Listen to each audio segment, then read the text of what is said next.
Welcome to 3 Count Commentaries. Let's talk about NXT. This is your host, Mongo Slade. This is from NXT, March the 3rd, 2021. So before we get into NXT, I want to talk about some news and notes real quick. For starters, there was a lot of talk about NXT moving to Tuesdays. Let's talk about this because it's been the same thing going on for several weeks of people talking about just NXT moving to Tuesdays. If nobody in WWE said it and nobody from NBC said it, I don't trust it. I don't believe it. Now, I'll tell you why. Because when people are saying like, oh, well, NBC Sports is being deleted. The channel is going away.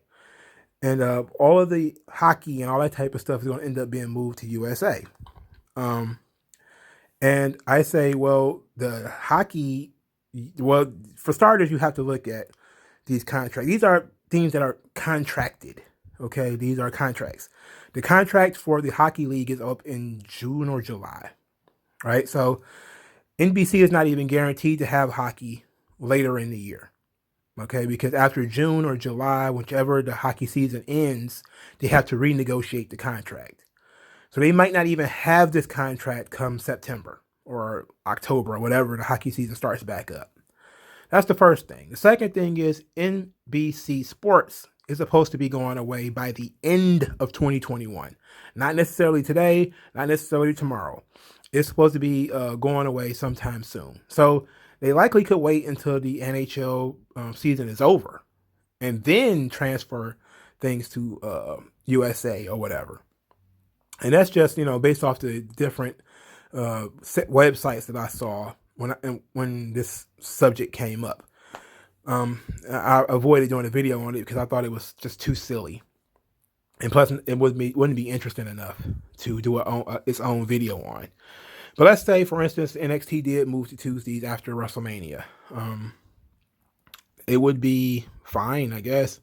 I guess it would mean that AEW won the Wednesday Night War via the network moving the show, not necessarily because WWE is moving the show, but because the network moved the show. So it basically they win via a run-in, and NXT getting hit with an illegal object, and they get rolled over and pinned. Well, you still win because your opponents are gone, but they didn't win because they beat NXT 100 times or whatever.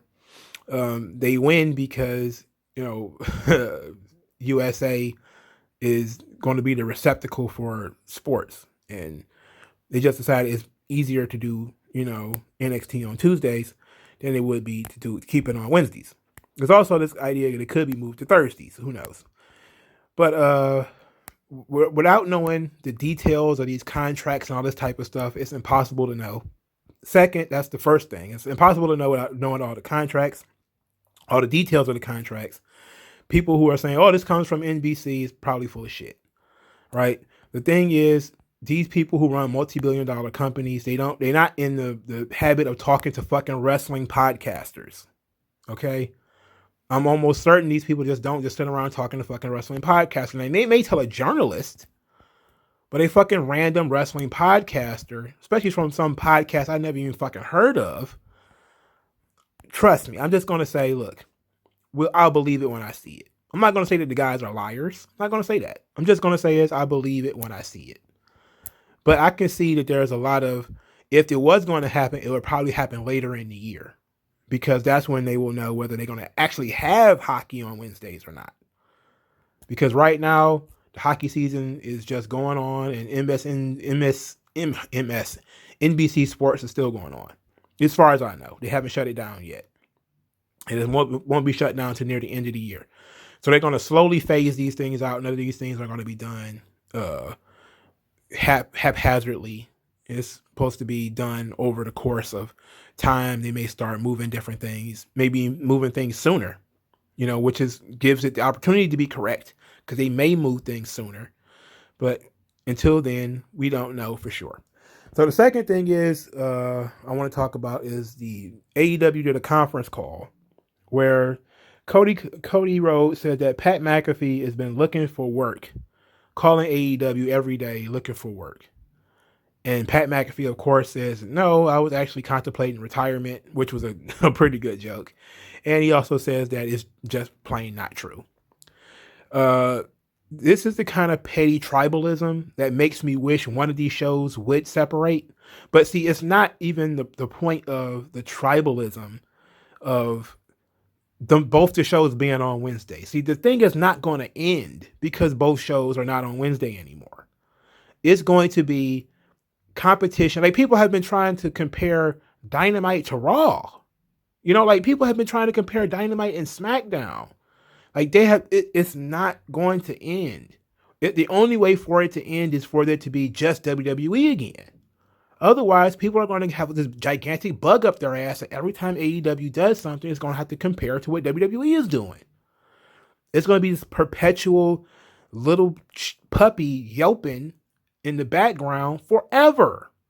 These people, and look, I'll try my best not to offend AEW fans, but a lot of them are fucking marks that live in a cult. It's just like ECW. I talked about ECW a lot in my AEW review. I need to do it here too. AEW is the new ECW. ECW was a fucking cult, right? People were fucking delusional to think that some of those guys were actually fucking good. It's the same thing in AEW right now. You have to be delusional to think some of this stuff that people are thinking, right? But the only difference is Tony Khan actually has money, so he can spend money, right? But that cult-like audience, that's what it is early. When it's in its infancy, that's when the core audience is there. And they're picking their guys and they're rooting for their team. It's like a military campaign. But then as more people start to get involved, it's going to change. That's the thing about AEW. Like, man, it's only been around for a year and a half. It's the baby of people who jumped on board because they were fans of Kenny Omega or the Young Bucks or whatever. Cody. But if any more people happen to jump on the boat and they get up to 1 million viewers, they get up to 1.5 million viewers or whatever, it's going to be a completely different audience. It's going to be a completely different thing. People are going to be reacting to different things. Different people are going to show up to the shows. It's going to make the product different. Tony Khan is not going to be able to talk on the phone to fucking Dave Meltzer about what to do next or get cues from Dave. Well, I shouldn't say that. I shouldn't say that because I don't know it. But I can tell you for certain, if it was to ever grow, it would have to change.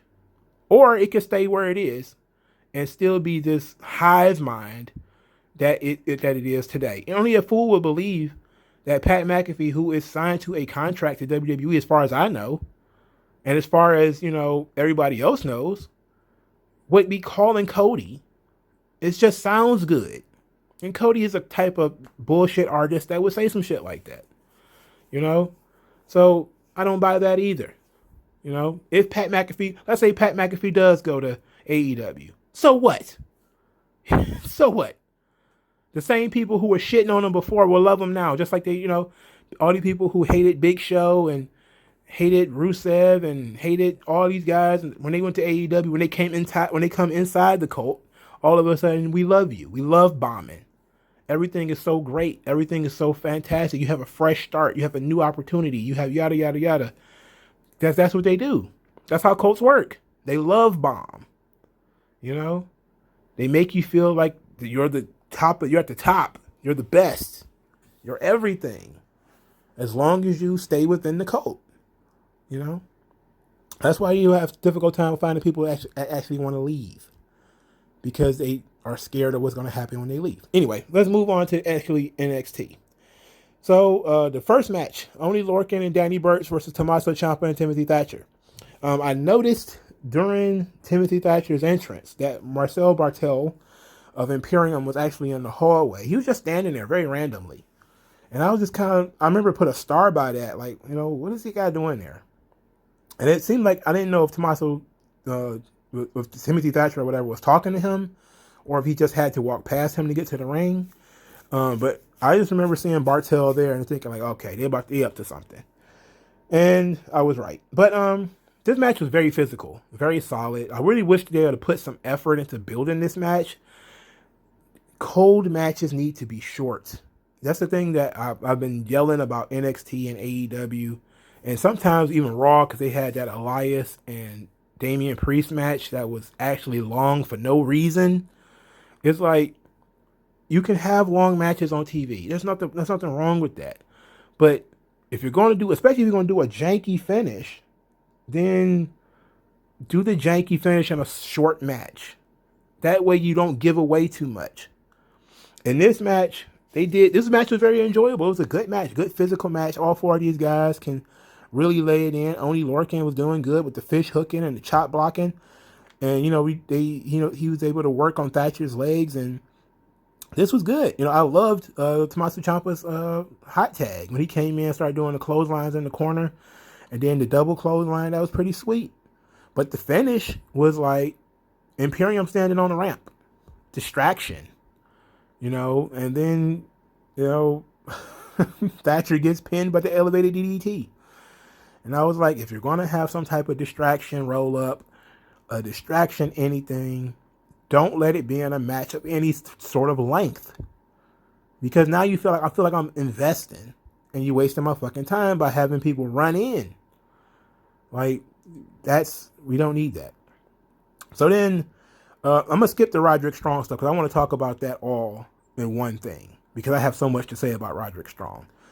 So let's go to the Garganos in therapy. Let's talk about that whole ordeal. So the Garganos go to therapy. And it was really weird. It was weird from the beginning. So there was 3 or 4 segments. Let's see how many segments it was. 1, 2, 3. It was 3 segments. Okay. So in segment 1, we say that Austin Theory says that he was just on vacation with Dexter Lumis, and that they were hanging out and having a good time. And that so Candace or Johnny or whatever was saying that you don't get locked away for 3 days with a guy as a vacation. And Indy is like, what the right guy could be, like, she was being really perverted. Like she was going really like them being like teenage kid. Like, I don't know if Austin Theory is like, he's supposed to be the son of the family, the prodigal son. But is he supposed to be like a little boy or a teenage boy? What is he supposed to be? Because for starters, he's just now starting to grow facial hair, which is really weird and doesn't fit his character. Because his character is very juvenile and innocent and stupid. But he's like, so I'm not sure if he's supposed to be like the big dumb jock or what, So it's like, he was talking about how he was in the second, I think it was the second clip where he was talking about, no, it was the third clip where he was talking about that he hung out with, when he was watching cartoons and eating cereal. And I was just sitting here thinking to myself, like, that sounds like something like a kidnapped child, like a little boy would be doing. Like, what the fuck? And it was really weird. I've been really like, this whole thing has been really strange with the white van and Dexter Lumis kidnapping him and putting him in a white van. Because, white van is a favorite among pedophile child killers, child kidnappers and stuff like that. And Austin Theory is like a big kid. It's almost like they're making fun of him for that whole pedophile shit. It almost feels like they're making fun of him for it. Like, now that's the storyline that he's in, is that he is the victim of a pedophile child kidnapper. It's really weird. It's very strange. It's unnerving. And maybe that's the point. Is it supposed to be unnerving? But it's unnerving the fuck out of me. So then you got Indy Hartwell. She's talking about, she's doodling, writing Indie Wrestling Loomis on a notepad. Then she talks about wanting to be friends with benefits with Dexter Lumis. And it was like, what the fuck? Like, it went from kind of a crush to like full on, she masturbated at the thought of them. Like, that's crazy. Like, that's super horny. Like, she didn't went way over the top horny for Dexter Lumis. Like, just like cartoonishly horny.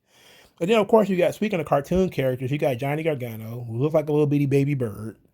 And he's flipping out about, he wants Dexter Lumis arrested for kidnapping his friend or kidnapping his son. As he didn't say that, but he pretty much said it. And then he get into it with the therapist, and the therapist throws him out after he says, "I'm calm. Calm is my middle name." And then he actually went on Twitter and nicknamed himself Johnny Calm Gargano. I was like, Jesus Christ. Jesus. Look, Candace and Johnny are the worst parts of this group because Johnny is trying though. Johnny is trying, but he just doesn't. He says that you don't therapy on me. You therapied on me. Don't therapy on me. Therapied. So I first heard that. I had to rewind it because I wanted to make sure I was getting that word right. Don't therapy on me. Therapy on him. And I'm like, oh. Anyway, it was supposed to be Johnny Gargano is he's got some deep seated issues with Dexter Lumis, and then of course he spazzed out. They got him kicked out of the room. The next scene, Johnny Gargano is texting Candice LeRae as she's talking to the therapist, and the therapist catches her texting back, and Andy Hartwell is also texting with him, so they both get thrown out. And in the third scene, we get the big finish. Austin Theory is in the room with the therapist by himself, and she's asking him what happened over the course of those 3 days. And that's when he starts talking about, I watched cartoons and I ate cereal and I was bored. He sat in a boarded up room, ate cartoons and watched cereal. And then he was like, well, why did Dexter Lumis let you go? He didn't know. And then she says, the therapist claims to have talked to Dexter Lumis, which should have been a curveball that, this is bullshit. But, because he was like, what? Dexter Lumis doesn't talk. And she was like, oh, yeah, well, he talked to me. And he says you're one of the most obnoxious people that he ever met, that you have unsightly eating habits, and that he was disgusted by your desire to cut up his shirts to expose your mediocre abdominals. I was like, what? That was like, okay. That was actually funny. And then Austin Theory started weeping terribly. It was god fucking awful. It was awful for him to start crying. And Johnny Gargano burst in the room because he heard his son crying, and actually, carried him away. It's going to be okay. It's going to be all right. And then he pays the therapist in cash, and we find out that it was one big play. That Johnny Gargano was trying to figure out what was going on to Austin Theory, and he paid this fake therapist to ask questions to Austin Theory. And it wasn't real. A lot of it was just a dream. It was bullshit. It was to piss Austin Theory off, to get him back mad at Dexter Lumis, who had given him Stockholm Syndrome. So, oof. We got too much Johnny Gargano on this show. It's too much. Too much. They're just not interesting enough. Like Austin Theory and Andy Hartwell, they're showing decent characters here. Austin Theory is in a weird position. He was a high value prospect until, he got slapped with that sexual harassment or whatever the fuck he got hit with, and that really kind of derailed his career. Andy Hartwell wasn't doing much of anything before she got put in this situation, but she's being like a horny teenage girl, which is okay, I guess. I guess she can. Hopefully she got some experience doing that. So, it works out fine, I guess. So, let's talk about the next segment, which is Cameron Grimes and Big Money Grimes. And, and Big Money Grimes wants to make some changes around NXT. So his whole thing is he wants to change the CWC to the Cameron Grimes Auditorium, the CGA. So William Regal comes in and he's like, okay, you punched a crewman last week. That's going to cost us some money. So Cameron Grimes is willing to pay the whatever the guy wants. And Regal said that's not the issue. And he asked him to stand up. And Cameron Grimes kept saying, everyone's got a price. Everyone's got a price. So basically Regal said that he wanted him to wrestle Bronson Reed. And Cameron Grimes doesn't want to wrestle. Mr. Regal, how about I just give you some money, Mr. Regal? And then he blamed Ted DiBiase for having to wrestle Bronson Reed. Now, before we get into Cameron Grimes versus Bronson Reed, let's talk about the LA Knight promo because this actually goes into it. LA Knight, otherwise known as Eli Drake, cut an in-ring promo. Basically, and this was very fucking good. Now it was a little repetitive, a little bit shtick, but it was very good. And as far as particularly, I like that he's talking about. I'm not gonna stand here and talk about my childhood dreams. This ain't a dream. This is business. And he called himself the one-man revolution, the Tom Brady of NXT. He's gonna be setting records, and he's gonna beat that ass. And but he's not gonna do anything fancy. He's not gonna do one damn thing fancy. The last of a dying breed. But don't call him the GOAT. Call him LA Knight. So while he was talking and cutting this promo, Bronson Reed made his entrance. And Bronson Reed was kind of staring him down, kind of disrespecting him a little bit. So this kind of led to the Bronson Reed Cameron Grimes match, which was later in the show. And Bronson Reed and Cameron Grimes, they said Cameron Grimes is not bad as a worker. I don't think I've ever had a problem with his work other than it lacked character. But now that they kind of gave him a character, his matches make more sense. They used I forget the kid, Josiah Williams, I think that's his name. The song from the Takeover, the music video. That's now Cameron Grimes' theme. And I love it. I love it. I love it. I love it. I love it. It's awesome. And that's, now he tosses money during his entrance, $100 bills during his entrance. He, of course, tried to pay Bronson Reed to go away. It would have been nice if he could have did it like The Godfather, where, Regal said he had to wrestle somebody. And it didn't matter who. It could have been some Everrise guy or some Kurt Stallion or whatever. And Cameron Grimes paid the guy to go away to get counted out. And then Cameron Grimes wins. And we could have did that for several weeks before he did this. This is what I mean by sometimes people rush things. It would have been excellent for Cameron Grimes to pay his opponents to go away. He was Regal would say, you got to wrestle tonight. And then Cameron Grimes would just go to the ring, pull out his wad of money, and say, how much? 200, 300, 400, 500. How much is it going to take for you to go outside the ring and stay there? 10 count. Get out of here. And then do that for a month of Cameron Grimes winning matches by count out because he pays his opponents to leave. That would be fun. It would be interesting. It would get a lot of heat. And then it would get over whoever was going to be the noble hero who was going to say, no, I'm not going to take your money. But here, it's the first fucking time he tries to do it. Somebody punches him in the face and money goes flying all over the place. And they wrestle in the money because money is everywhere. They go to commercial, and when they come back from the commercial, all the money is gone. It was the money made the match look unique. I get it. That's probably real $100 bills, maybe. Probably not. But it made the ring look unique. Something, you missed something. If you turned to NXT and you saw money in the ring and Grimes was in the ring, you're like, what the fuck is this? Why would there be money in the ring? You want to know why. That would be a visual cue that you missed something. It would be a visual cue if you went to the bathroom, you went and got some popcorn or whatever, and you came back and there was money all over the place. You're like, I obviously missed something, because why would money be laying around in the ring? But when they cleaned it up, it was okay, so a match started. So, whatever. Anyway, Grimes is very physical. Decent style. It was fun. He tried to run. He grabbed his hat and tried to run away. Bronson Reed dived through the ropes to stop him, to catch him. Took him down. Then Reed was about to do his big splash from the top rope, which is his finish.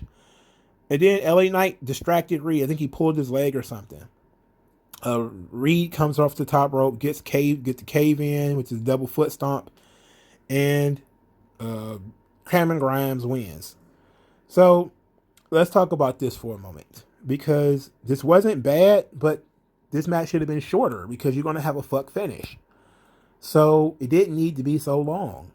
You could have cleaned this up. For starters, you probably shouldn't have had this match immediately anyway.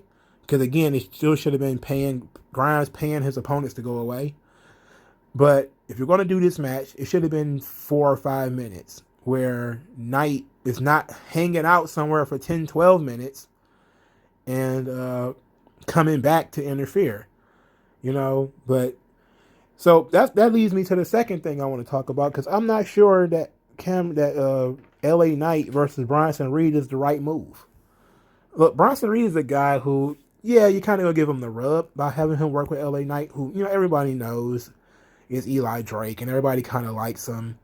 But I would think you want to have Drake, Russell, I don't know, higher level opponents. I hate to put it like that because Bronson Reed is not like a scrub, but he's also not somebody that's being pushed. Like he's winning, but it's like who is he beating? He's beating like Swerve and Tyler Rust. He's not, mixing it up with the big guys and the big boys, or, well, he's the biggest guy, but he's not mixing it up with like the bigger names on the roster, which is part of the reason why NXT is kind of slow. Which I'll get into a lot after Roderick Strong and Finn Balor.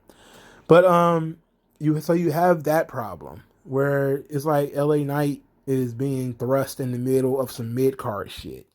After saying all this great stuff about how he's gonna come in and be a one-man revolution and all that, you just tossed him headfirst into some mid-card shit. Right now, it'd have been fine if it was Karrion Kross he was going to face.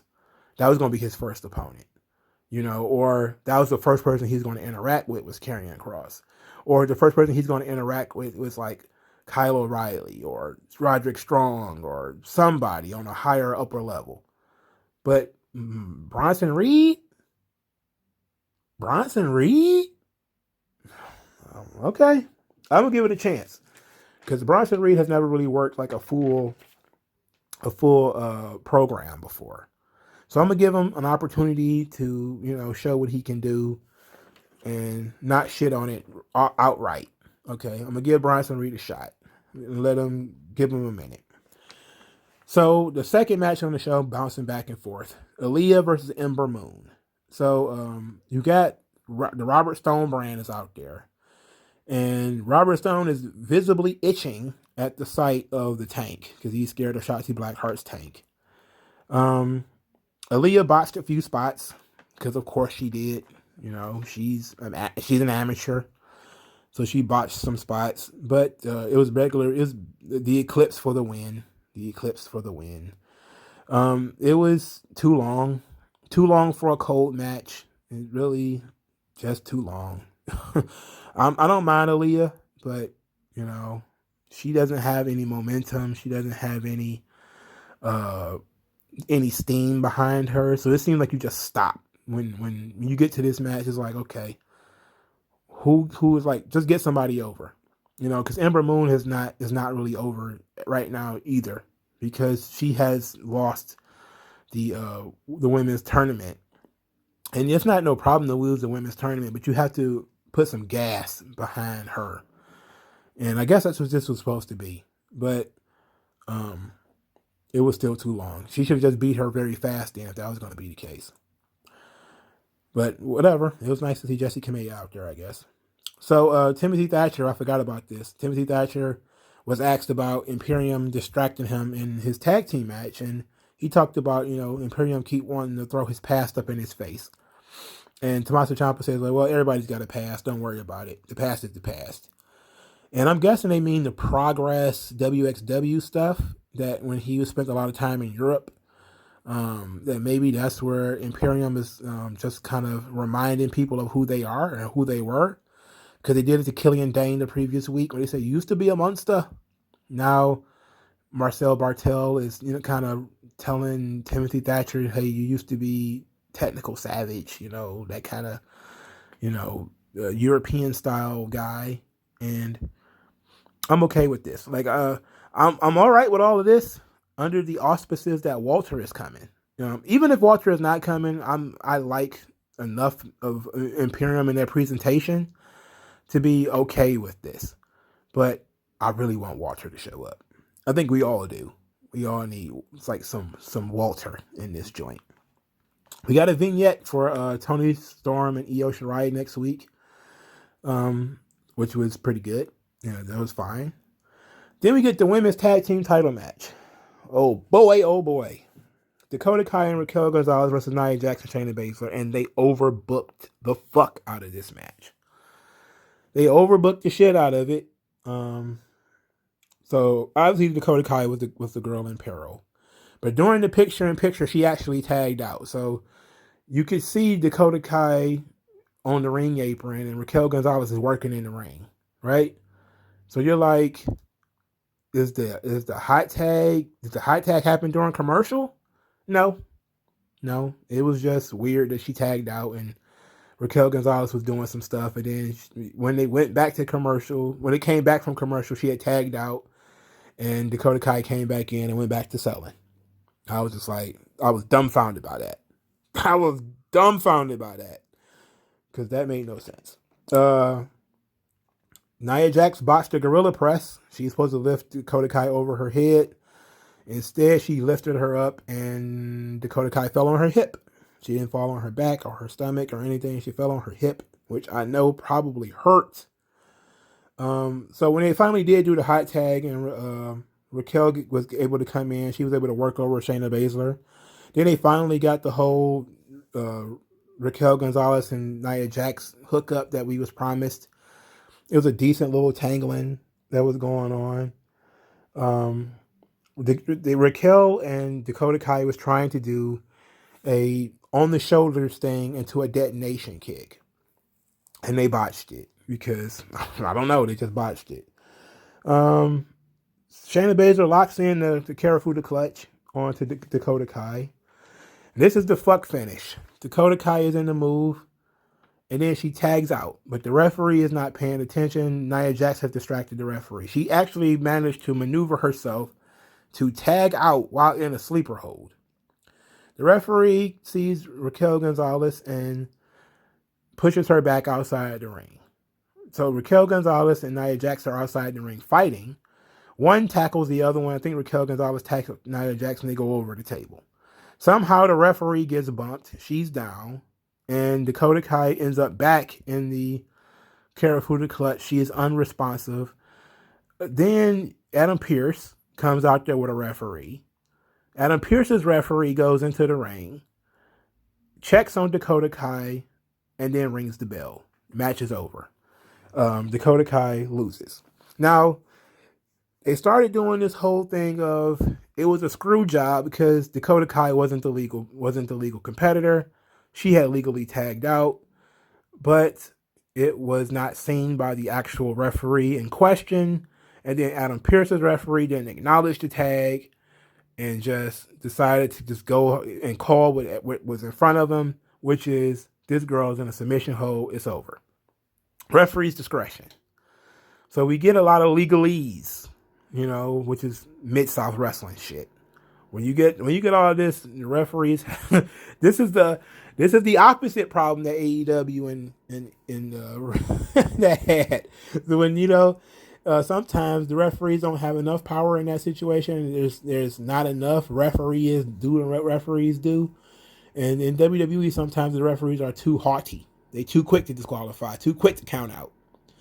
And in this situation, the referee made the decision of just ending the match because Dakota Kai was unresponsive, which is technically the right decision, but she wasn't the legal person. Anyway, William Regal and Adam Pearce are arguing about this. And then afterwards, William Regal says that he's going to make a big announcement next week that's going to change the face of NXT or something like that. Let me see if I got his exact wording. He says that, doesn't matter. That was probably about right. And it pretty much means that they're going to have NXT women's tag team titles. That's what I see. They're going to have NXT women tag team titles because apparently they couldn't get the WWE tag team championships. Apparently Vince wants to hold on. Well, to be quite honest, they are the baby of Bayley and Sasha Banks. What are you really going to do? And then are you going to have Dakota Kai and Raquel Gonzalez bouncing over all three brands? I don't get this. If you want to, matter of fact, I do get it. I do get it because if the NXT has always been screwed as far as trying to get those tag team titles to be defended on that show, right? They have been trying for a long time to get those titles on that show. I figured they were finally going to get those belts on the show where they should be, because that's where all the fucking women get all the time. But then they finally get an opportunity and they fucked it up. Instead of just, all you had to do was put the titles on the team, on the hot team. Because now you've derailed Dakota Kai and Raquel Gonzalez. And then the whole point of it is, oh, it's a screw job finish. It's like, no, it's fucking legalese, bureaucratic bullshit is what it is. You know? And it kills the momentum that they had. If anything, you should have did it the opposite way, where Nia Jax, Shayna Baszler got screwed. And therefore, WWE decides, you know, they can keep those belts. We'll just make new belts or something, you know. But now I'm guessing NXT gonna have their own women's tag team titles. Triple H said before that, you know, the women's division in NXT has grown to the point where there may be a need for more titles. There's a lot of people who say we don't need, well, who will probably think, I should say, we don't need any more titles in NXT. NXT has too many belts as it is. I think if you count NXT UK, yes, they do. But the NXT women's division is big enough that you do need a secondary title or tag team belts. I mean, why else put teams together? Why have Aaliyah and Jessie Kamea on teams, or Shotzi Blackheart and Ember Moon on teams? Why even bother putting people in teams? And it's a good way to introduce characters. You know, you introduce guys as a team, introduce girls as a team, rather, and then you give them something to do for a little while until they can get put in a position to chase for the title. It's fine. It's probably too much, and it is separating NXT even more, where you have this war. This is the real war. The people who want NXT more integrated into WWE, and the people who want NXT less integrated into WWE. And we see that this argument comes up every single fucking big event. Is NXT going to be at WrestleMania? Or is NXT going to be involved in the Royal Rumble? Is NXT going to be involved in Survivor Series? And each time these questions get asked, and people just basically are like, well, we don't know. You know, when it comes to the Survivor Series, it was Dave Meltzer talking about, oh, NXT's been disowned. Like, what the fuck are you talking about? I'm disowning a company I'm continuing to pay for. It's ridiculous. But it's basically they want NXT to be its own promotion. And because NXT is probably going to be its own promotion, it probably needs to have its own women's tag team titles. So I understand it. That's where all the women are anyway. So if any, hell, WWE shouldn't even have women's tag team titles, if we're being honest. They kind of need them because they're growing a women's division, but they don't fucking use any of these women anyway. So it's a weird position. But if they're going to have NXT women's tag team titles, so be it. You know, it is what it is. You know, the women's division dominates NXT as it is. So you might as well go ahead and give them a secondary title so that they can use more of the women. You won't have to see the same faces every fucking week. All right.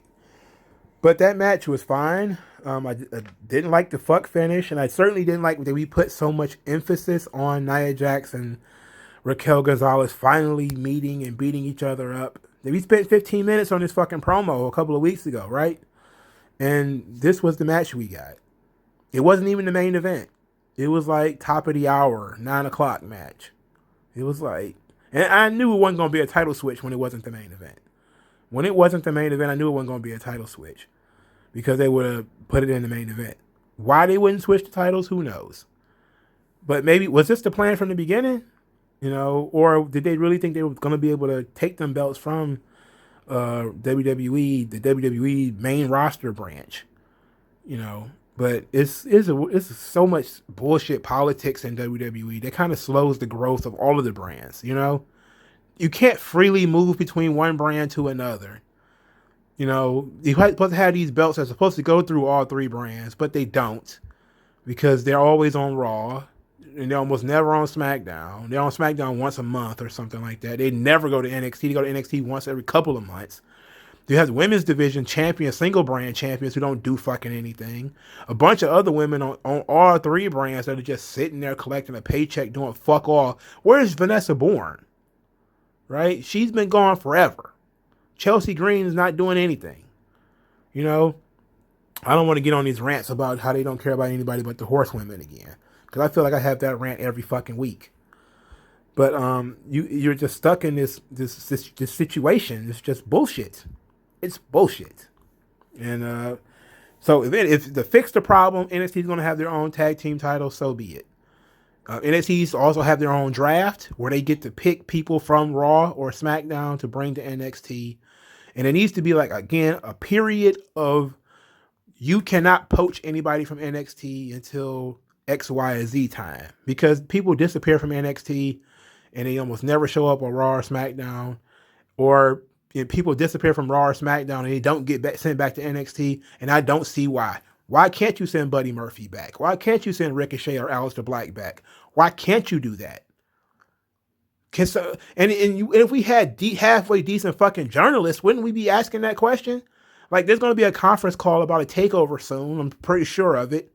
Why can't somebody ask, like, hey, what's up with the inability to move from one brand to another? Why did somebody say, I want to go to NXT to say no, sit at home instead?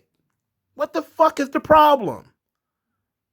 Why can't you just send the motherfucker back? You would rather pay him to sit at home than send him back to NXT? That's stupid. That's stupid. That's a waste of fucking time, waste of fucking money, waste of fucking talent. It's inefficient as fuck. WWE is too big. I'm going to do that video one day. I've been thinking about that. The WWE has gotten so big that it's inefficient. And the inefficiencies it pisses a lot of people off, me specifically, because you see how all the money that they waste, all the time and the energy that they waste. They could be a lot more efficient, but the company's too big. Anyway, let's talk about Swerve. So Swerve did a promo. I need to wrap this up pretty fast. So Swerve did a promo. It's basically the same promo he cut the week before. He talked about Leon Ruff getting all the opportunities and him not getting anything. But he says, like, you don't want to go to war with somebody who cares less than you. I'm just built different, but, so I'm okay. I'm okay with this. Swerve needs to really be doing something. So let's get into Finn Balor and Roderick Strong, because this was very good stuff. So Roderick Strong comes out, and there's something needs to be said. Let's take a moment to talk about this. Roderick Strong, the way he dressed. There is something to be said about dressing like a star. Roderick Strong dressed like a dad going to pick up his kids after school. He did not look cool. He did not look particularly interesting. He looked like a normal-ass dude. There is something about that is unappealing to people. When you're on TV, the last thing you want to come across as is a guy, a house dad that picks up his kids after school. You are a professional fighter. Look the part. Dress awkwardly. I'm not saying you have to go full Kenny Omega, Peter Pan shirt, elf shoes, and all that dumb stuff. But you can't look boring like you should be sitting in the crowd. And that's really what Roderick Strong did. He looked like he should be sitting in the crowd. And he basically says he wants Adam Cole to come out there. He was very angry at first. He slammed down something. I believe it was his dog tags. And then he says, please, if you care about us, please come out there. He didn't come. Then Finn Balor came out there and says, I know how to get Adam Cole to come out here. He says, I'm challenging Adam Cole to an NXT championship match next week. And then he turns to Roderick Strong and he says, you're going to always be a follower because you're not selfish enough. You're not greedy enough. You got no killer instinct. So, of course, Roderick Strong decked him, and then they got into a fight, which was great. This was awesome. Now, Finn Balor, of course, you have to ask, is he the face or he's the heel? Right? He was betrayed, so that would make him a face, but he's bullying Roderick Strong. Roderick Strong is also a face, because he was also betrayed. So it's a weird situation, but he is absolutely right about Roderick Strong. That is the problem with Roderick Strong. is that he is the Cesaro of NXT. He's the Chris Benoit, well, the Dean Malenko, let's put it like that, of NXT. He is the workhorse. That's it. There is, like, every time he talks, you kind of wondering, why is he talking? You know, it's like, I don't know. I think Roderick Strong is a decent worker. Now, when he was in TNA, when he was in Ring of Honor, I hated him. I couldn't stand him. He was just so boring. But since he's come to NXT, he's been a little bit more interesting. I think just more time that he's been putting into, you know, talking and character, and that the excellent storyline he did with Robert Roode when he started talking about his family and all that type of stuff. That was fantastic. That made me like him. But Roderick Strong is just a workhorse. Like, he's a good hand. And, you know, it just seems like he's never going to escape that good hand thing. Anyway, he has a new theme, which was not bad. He has a new color scheme with the silver, white, and red, which is not bad. This match rocked because, of course, it did. It's Finn Balor versus Roderick Strong. I think they said it was the first time ever, or the first time in NXT. So this match was really good. The back breakers was to weaken the back and the spine, and that's basically was Roderick Strong's focus, because his finisher is a stronghold, which is a Boston Crab. Finn Balor broke out a beautiful combo of an arm drag to a Cobra Clutch, or what we call the $1 Million Dream. Strong with the Olympic Slam into the Tiger Driver, which is also pretty dope. I like the Fireman's Carry finish that Roderick Strong was about to do a Fireman's Carry, and then he's about to do like a stomach breaker, like a gut buster, let's put it like that. And Balor countered it into a double stomp, which was pretty cool. So Finn Balor wins with his big match finish, double drop kick into the coup de grace, into the 16-19. Beat him like he's any other job guy. And Adam Cole is watching. And him and Finn Balor stare at each other, because they're going to wrestle for the NXT title next week. And I was like, I'm sick of this. I'm tired of NXT. I'm tired of fucking Adam Cole. How many fucking Adam Cole versus Finn Balor matches could we possibly have? This feels like the 8th. It's probably like the 4th, at least. You got to give me that. It's probably 4. I know they wrestled earlier in 2020 before the crowds went away. They had the Fatal 4-Way match. Then they had the singles match that came out of the Fatal 4-Way match. And I'm pretty sure they had another match at some point during that whole stretch. And now they're about to have this match, man. It's got to be 5. It's got to be 4 or 5. Look, I get that Adam Cole is your top guy, Finn Balor is your top guy, but NXT needs new blood. We cannot keep going back to Finn Balor and Adam Cole. We can't. I've been talking about this since the title was vacated when Karrion Kross got hurt. NXT, one of NXT's top problems is that the show used to be constant fresh blood. Now you're starting to see the same people way too much. You know, you started seeing the same people too much. Too much Gargano. Too much Finn Balor. Too much Roderick Strong. Too much Adam Cole. You're not seeing enough new faces. You need to cycle these people in and out. Cycle them out. I'm not saying you have to cycle out the championship, change the title every 6 weeks. That's not what I'm saying. What I'm saying is at least bring new people into the title picture. Why you can't bring Bronson Reed into the title picture? Why can't you bring Swerve into the title picture? Why can't you bring, you know, somebody else who's been, you know, Cameron Grimes paying his way to get into an NXT title match or something, just to have different faces in that scene? You know, you need to have different people in this scene. It just feels like it's been Adam Cole and Finn Balor for over a year. Enough. Even though there was a time there where Keith Lee was the champion, and there was a time there where Karrion Kross was the champion, and there was a time there, you know, where the belt wasn't on Balor or Cole, even though it was on Cole most of the time. It just feels like it's too much of these guys, too much of the same shit. You know, we need to freshen this up, and the only way to do it is to cycle people in and out. You know, NXT has been stuck on it. Look, and I get it. That's probably why they're doing it on TV and not trying to push it for some takeover. is because they know they've been doing this match a lot. I wouldn't be surprised if this match don't start the show. Likely because Finn Balor is probably just going to win. It's probably going to be like some chicanery with Kyle O'Reilly or Roderick Strong going to cost Adam Cole the match. Something.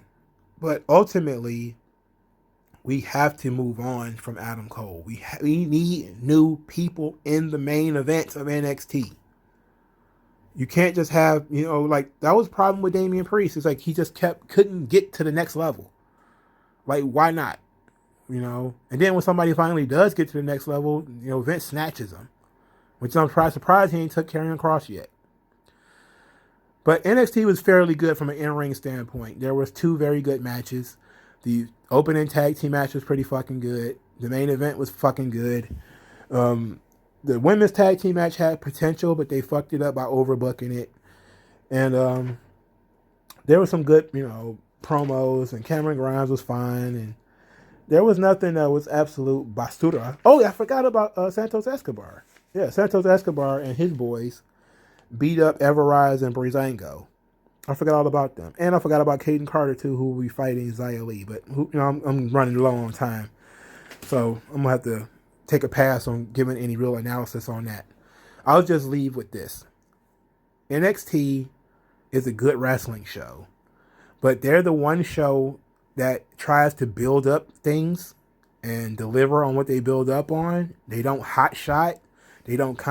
Yes, they're constantly hiring new people, but they don't hot shot new people into new spots all the time. They hire people and then they'll sit in 205 Live for 8 months. Like I don't see the purpose in that. They have the opposite problem in AEW. AEW wants to treat everybody like they're the top star. Everybody's a top star. So everybody gets main event money and everybody gets main event time. I shouldn't have said money. I don't know that. But everybody gets main event time, which means they get 10 minutes, 12 minutes. NXT has that same problem where they give 10, 12 minutes to everybody, but it's the same fucking people every week. It's okay for us to take time off from Johnny Gargano and Finn Balor and try to build new stars. Put new faces in these spots. It's inevitable. We need to do that in order for this shit to keep moving. Instead of making WWE or we have to push somebody new because Vince is taking somebody. Instead of that being the case, be prepared.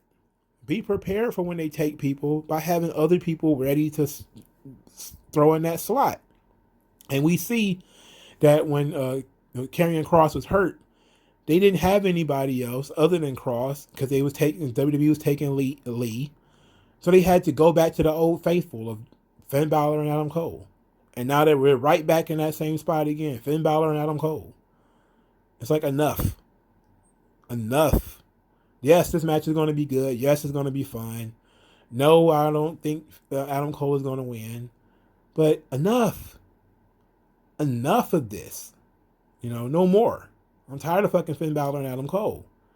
It seems like this the feud that will never end. And similarly, there needs to be new people facing Johnny Gargano. Similarly, there needs to be new people facing Santos Escobar. And, we need new blood. There needs to be some new blood. People getting pushed in NXT. Not people just being on the show. But people being pushed on the show. All right. Like this video, share this video, subscribe to the channel. Thank you guys for listening. Use the hashtag 3count commentaries to support the channel. I thank you guys so very much. Also, send money to the comment section, which is the Cash App. Send shawarma money there. Appreciate that. And thank you guys for your time. And I'll talk to you guys later, man. Peace.